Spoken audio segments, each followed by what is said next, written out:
entrevistada de hoje é a jornalista esportiva maravilhosa, competente, que tem muita história para contar, Marília Ruiz. Obrigada. Marília, tudo bem? Obrigada pelo convite e pelos elogios exagerados. Amiga para essas coisas, né?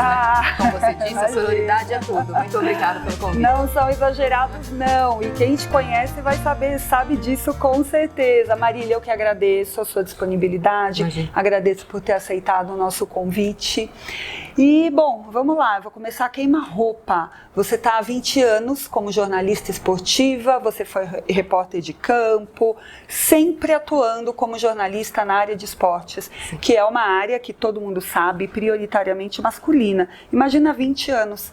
Quais foram as dificuldades que você enfrentou nessa trajetória toda? Foram muitas. São muitas ainda, infelizmente são muitas. A diferença é, como você disse, eu acabei de completar 20 anos de carreira. E quando eu comecei, eu sempre soube que era isso que eu queria. E a minha vida toda eu frequentei estádio de futebol, a minha vida toda eu lidei com este ambiente. Então, a primeira vez que eu pus um pé na redação, eu não surtei. Eu sou de uma família, eu tenho 2 irmãos, eu só tenho primos homens, eu sempre fui em estádio. Então, estar entre muito mais homens do que mulheres não foi um susto que eu sei que acontece com muitas mulheres. Não era um ambiente novo para mim, era um ambiente novo a redação. Sim. Mas ser uma mulher num ambiente majoritariamente masculino não era novo para mim. Isso não significa que não tinha preconceito, que não teve resistência, que eu não tive problemas, ou que, como todas as mulheres em muitas profissões que têm este lado de mais resistência, mais machismos ainda, enfrentam. A gente vive num país em que o futebol é quase que uma religião, né, e faz parte da vida de todo mundo, mas as famílias consomem isso do lado masculino. Uhum. Então, eu ia para o estádio quando eu era criança, eu não levava minhas amigas, eu ia com os amigos dos meus irmãos. Então, é difícil você construir, a gente aos poucos constrói um público feminino, diferente do masculino, que sempre existiu. Então, é uma carreira ainda muito pautada pelo lado de lá ser masculino, não só o lado de cá. Se a gente olhar essa redação aqui agora, a gente está no Band Esportes, só tem eu de mulher aqui e tia Brenda, que trabalha na nossa técnica, mas para você ver como o ambiente é masculino, inclusive no bastidor. Sim. Então, sim. há problemas, eu não acho que o vitimismo ajude, não ficou ó vida aos céus, nunca fiquei. Ó vida aos céus, eu sou mulher, isso nunca foi uma questão. Luta, foi lá e... Eu não sei nem se isso já estava dentro de mim, entendeu? Nunca foi assim, só vai ter homem. Bom, isso, eu já sabia que ia ser assim e não me importava que fosse assim. Mas às vezes é mais difícil. E como que os homens te recebiam nos ambientes? Você foi repórter de campo, você ia lá para ficava entre os repórteres, os jogadores, e depois virou apresentadora. A Marília, todo mundo tá vendo, ela é linda, maravilhosa, mas ela começou na Folha de São Paulo, ela começou num jornal impresso, não foi na televisão? Eu acho que isso foi muito importante para mim. Eu comecei tendo um sobrenome muito importante. Então, quando eu entrei na Folha de São Paulo, um dos meus chefes falou assim, eu não gosto de mulher falando de futebol. Eu falei, então, você não tem que gostar de mulher falando de futebol, você tem que gostar de futebol. Tanto faz a assinatura, você tem que gostar do que está escrito. Já foi lá? Ou não o chefe que me contratou, o outro. Né? E já o outro que me contratou, eu entrei dias antes de começar o Mundial de Clubes de 2000. Aqui em São Paulo e no Rio de Janeiro. E o meu chefe virou para mim e falou assim, você vai fazer Corinthians. Porque se você fizer Corinthians, você pode fazer qualquer coisa. Todo mundo sabe que é muita pressão. Na época, o jornal era a coisa mais forte que tinha, então tinha uma cobrança por furo. Ainda há, mas é uma cobrança por furo, uma política da Folha de São Paulo, uma escola de que o furo é uma coisa a ser buscada diariamente. Então, era meio assim, se coloca na fogueira. Se você der conta de fazer isso, você vai dar conta de trabalhar aqui. E foi um começo muito feliz, porque quando eu chegava num treino, onde ninguém me conhecia, né? Ou num jogo, ou para fazer uma matéria, eu era a Marília da Folha de São Paulo. E isso me ajudou muito. Entendi. Eu entendo que esse preconceito que ainda existe de uma mulher loira falando de futebol é só porque é bonita, ou só porque está fazendo vaso na televisão, não existia no bloquinho, porque não tinha foto minha no jornal. E quando você chega representando um órgão importante da imprensa, a pessoa fala assim, não vou mexer com a moça da Folha de São Paulo. E se ela está na Folha de São Paulo é porque há alguma coisa. E aos poucos eu pude usar esse doping, né? E construir o meu nome. Só Marília Ruiz. Então, acho que ter começado no jornal e ter começado num jornal muito importante me ajudou muito na minha carreira. Minha escola foi a Folha, foi o chefe que eu tive na Folha, de quem eu tenho muita admiração. E aí, aos poucos, eu deixei de ser você deixa de ser importante. Depois você vai lá 1 mês, 2 meses, 3 meses, 4 meses, como setorista, porque eu era setorista do Corinthians, depois fui setorista do São Paulo. Você já começou como setorista do Corinthians? Comecei. Mas fazia o painel Futebol Clube, que era uma coluna de bastidores. Então tinha uma relação com o dirigente, com o jogador, que sabiam onde eu trabalhava. Então isso foi importante para mim. E aí, quando eu saí da Folha de São Paulo e pude descolar o meu sobrenome do nome do jornal, eu também já era conhecida como alguém que não estava ali, uma aventureira, certo. Sabe? Vamos ver como essa coisa de jornalismo esportivo. Você foi construindo, né? Eu fui construindo. E eu acho que a minha infância e a minha adolescência foram muito importantes, porque eu gosto de futebol. E isso não é o suficiente para você ser jornalista esportivo, mas é fundamental.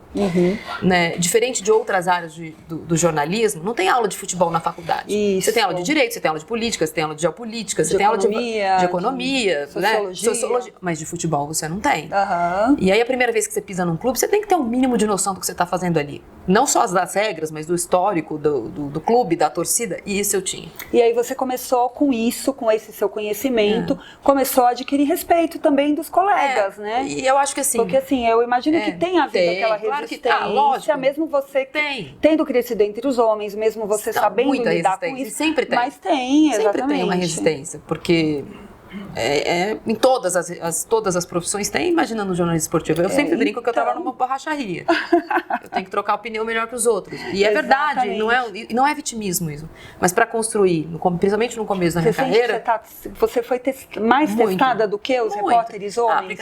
Brincadeira tonta. Você sabe a regra do impedimento? Ela é uma caricatura do que é na verdade. Você tem certeza de que isso aconteceu? E passar por todas as vezes que você dava um furo, por que ela tem essa informação e eu não? Então. Como se porque eu sou mulher e as pessoas me dessem informação. Então você vai aos poucos mostrando que eu tenho informação, porque eu tenho informação e a minha relação com as fontes é igual à relação das fontes de qualquer jornalista, como uma dentista é igual a um dentista, um professor é igual a uma professora, tem as mesmas dificuldades. Eu tive essa sorte e eu sei que neste momento eu sofro menos preconceito do que outras mulheres. Eu sei que eu estou numa posição privilegiada. Você acha que você abriu o caminho para as mulheres, para as meninas que hoje em dia estão chegando? Acho que várias mulheres fizeram isso. Há 20 anos, quando eu entrei na Folha, não tinha nenhuma mulher. Então, eu acho que você ajudou a abrir caminho, né? Foi um processo. Eu acho que hoje, por exemplo, ninguém se surpreende com a presença de uma mulher num treino para fazer reportagem. Eu acho que esse espacinho as mulheres já conquistaram sem causar estranheza, sabe? Porque você chega num lugar que você tem um homem, chega uma mulher, você causa estranheza. Isso eu acho que não acontece mais. Tem repórter de rádio, tem repórter de TV, tem repórter de sites e tem repórter de jornal. Acho que isso não causa mais estranheza quando aparece uma repórter. Mas não tem comentarista. São muito poucas. Não tem narradoras. São raríssimas. Então, em algumas posições do jornalismo, porque uma coisa é eu chegar aqui e contar para você e falar assim, ontem, e dar informação. Ontem, São Paulo ganhou por 2-0. Essa informação, uma mulher passar, tudo bem. Se eu chegar aqui, quando eu chego aqui e falo assim, São Paulo ganhou ontem, mas é muito cedo para a gente ter qualquer análise a respeito do jogo, porque é muito precoce, porque algumas das coisas funcionaram, mas outro time era muito fraco. Quando eu dou a minha opinião, aí já causa um pouco mais porque eu sou uma mulher dando opinião. A opinião de 20 anos não à toa que tem muito poucas mulheres dando opinião. Porque dar informação, as pessoas já toleram, né? O mundo tolera que a mulher passe uma informação. A mulher comente a informação, ou que ela saiba mais do que quem está consumindo a informação. Porque quando uma comentarista de economia faz um comentário na rádio, não causa mais estranheza. Ou de política. Tudo bem, mas de futebol. Gente, então de futebol olha lá, não é tão fácil. Olha o recado da Marília Ruiz. Está na hora, então, de abrir espaço aí para as mulheres comentarem futebol, né? Eu não faço isso sempre, mas agora que a gente vai começando a chegar perto do Dia Internacional da Mulher, e eu sei que algumas colegas jornalistas de outras áreas fazem a mesma coisa, eu começo a retuitar as coisas que eu recebo todo dia. Vai lavar louça. Você ainda recebe isso? Quase. Gente! Porque se um homem não fala o que o telespectador quer ouvir, é porque ele torce para um time, é porque ele não gosta, mas se eu não falo uma coisa que a pessoa gosta, é porque eu sou mulher. Gente, Ainda é. que absurdo, Ainda né? Gente, é muita... Não, e aí eu fico mais, assim, mais com vontade de tocar mesmo esse programa, porque, sabe, colocar a mulherada para falar. Agora, vamos falar de um outro lado da Marília, tá? Que a Marília, assim, ela é mulher, jornalista, linda, profissional, jornalista de esportes, foi repórter esportiva, fala e comenta sobre futebol, e ela também é mãe, ela é casada, e ela é mãe de 3 filhos. Agora eu quero saber como Não você sei. dá conta. Essa é uma resposta que eu vou ficar devendo. Se alguém que assiste o programa tem uma fórmula melhor que a minha, eu faço como dá. Seus filhos são pequenos, São né? pequenos, 6, 4 e 1. 6, 4 e 1.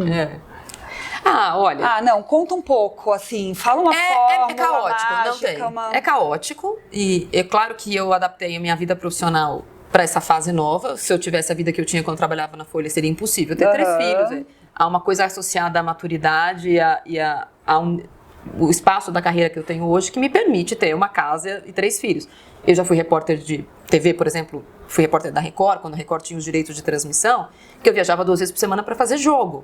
Aí não seria possível. Quando eu decidi ter filhos, eu adaptei a minha vida profissional para uma vida menos corrida ou menos fora de São Paulo, como eu tinha até 2012, quando eu decidi engravidar. Falei, não, agora eu vou ter um primeiro filho.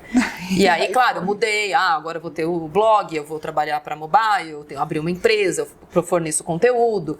E se for trabalhar na TV, mas quero trabalhar como comentarista em estúdio, porque não dá mais para eu ser setorista e não ter hora. Um dia o time treina de manhã, outro dia o time treina à tarde, outro dia o time não treina, porque eu tenho hora para levar na escola, hora para pegar da escola. É aquela coisa. Então, eu adaptei minha vida profissional. Sim. Isso é uma coisa que mulher faz muito mais frequentemente do que o homem. Eu ia falar isso agora. Meu marido não mudou tanto a vida dele, eu mudei mais a minha. Pronto, nem preciso dar pergunta, é isso. O seu marido também fez essa adaptação? Mas não é tanto. Mas não é tanto. Inclusive porque há uma coisa que é biológico, que o processo da gestação e do pós-parto, ele é muito feminino. Por mais que haja participação do marido, e o meu marido participou disso, me ajudou, mas tem uma coisa biológica que é biológica e hormonal que volta a mulher para cria. Então, e eu nem sou a mãe mais docinho, para aí os meus filhos são mais radicais, assim, mais radicais, sim, radicais. Mas você volta, você muda a sua vida muito mais. As crianças precisam muito da mãe, quanto menores mais. Então, eu tive licença maternidade, meu marido não teve licença paternidade. São coisas que são, principalmente no começo, as crianças são muito mais coladas na mãe. Mas desde os 6 meses eles vão para a escola, eles vão à escola integral.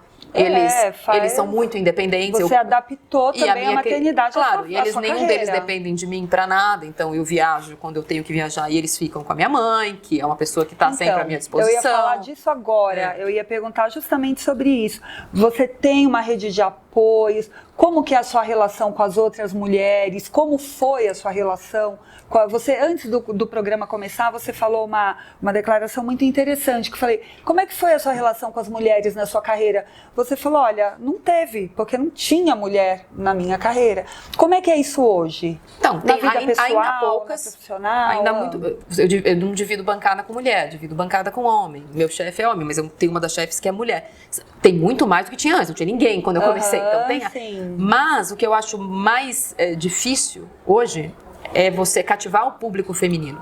Porque, não sendo machista, porque pode soar como machista que eu vou dizer agora, o meu trabalho ele é voltado basicamente para um público masculino. Porque é o público masculino que consome o que eu falo. Ainda é. Se eu pego as minhas redes sociais, os marcadores das minhas redes sociais, 90% das pessoas que me seguem são homens. Porque as meninas não são educadas, o que você falou pra mim antes da gravação. Você não 25 anos e faz assim, vou assistir programa de futebol.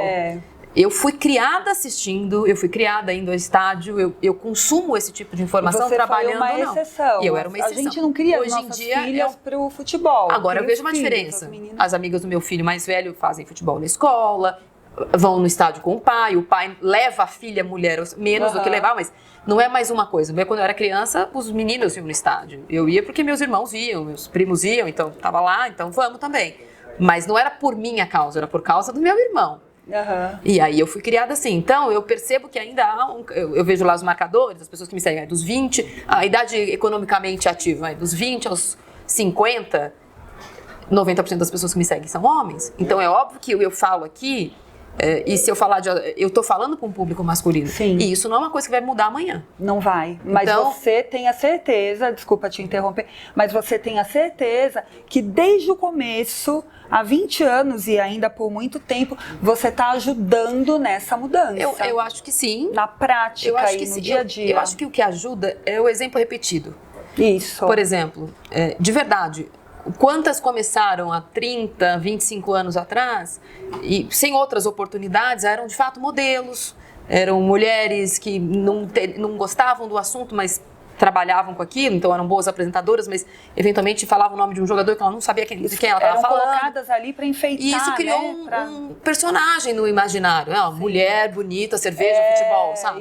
Isso, e aos poucos, desconstruir essa imagem é igual desconstruir aos poucos o discurso machista. E você não faz isso do dia para noite. Muitos comportamentos são machistas. Então, você vai desconstruir. Então, assim, a primeira vez que a pessoa me ouve, porque eu sou mulher, a segunda, a terceira, na 10ª, eu falei, bom, acho que ela tem uma coisa para dizer que é só o futebol. E eu acho que eu consegui em 20 anos. Acho que ninguém mais acha que eu tô aqui para enfeitar a bancada. Esse papel é do Piperno. Mas você também enfeita. E o Piperno também enfeita. Então, ele tá ali, ele tá fazendo isso. Então, vamos lá, o nosso tempo acabou, assim, tá super... Se você está gostando e gostou do nosso programa, do programa Feminismo, se inscreve no canal, dá um like. Para terminar, me fala uma frase, assim, em 2 frases. O que você diria hoje, o que você tem hoje a dizer para as meninas que querem entrar nessa carreira de jornalismo esportivo? Eu vou ser bem direta. Faça. Nossa, é isso. E não eu acho assim, eu sou bem prática nisso. Eu acho que nenhum vitimismo ajuda. Ó vida, ó céus, não tem vaga porque eu sou mulher. Ó vida, ó céus, não consigo porque eu sou mulher. Porque de fato é mais difícil. Não estou dizendo que é mais fato, né? É mais difícil. A gente difícil. tem que passar por cima. Mas quer, faz. Ótimo. Quem quer faz, quem não quer pede, não é isso?